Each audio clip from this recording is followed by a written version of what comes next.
Pertanyaan berikutnya dari Abdillah Anas, Ikhwan 11.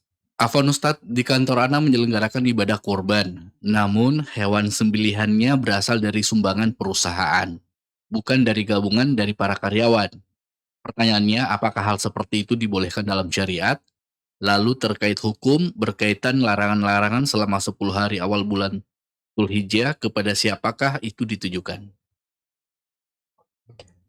Jadi kalau misalnya perusahaan yang memberi hewan kurban, ya dia beri saja begitu untuk dipakai berkurban, maka itu tidak syah sebagai hewan kurban, itu dihitung sedekah.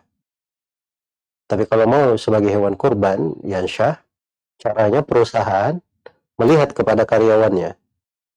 Kemudian hewan kurban itu dia beli, dihadiahkan untuk karyawan tersebut. Misalnya ada 7 orang, dibeli hewan kurban ini untuk 7 orang ini, disebut namanya, diberi untuknya, ini hewan kamu untuk berkurban, tapi yang membeli perusahaan, maka itu nggak ada masalah, syah sebagai hewan kurban. Demikian pula kalau perusahaan dia beri lagi kepada yang lain, ya dengan orang yang sudah ditentukan.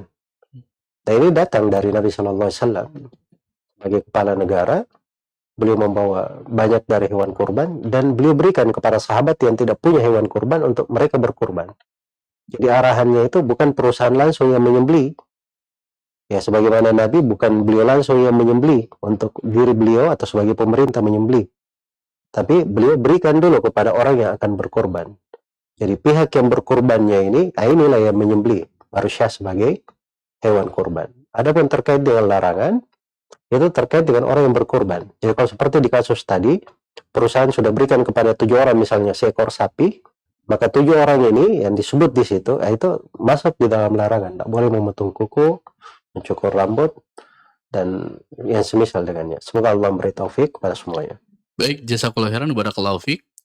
Pertanyaan berikutnya, Ustaz.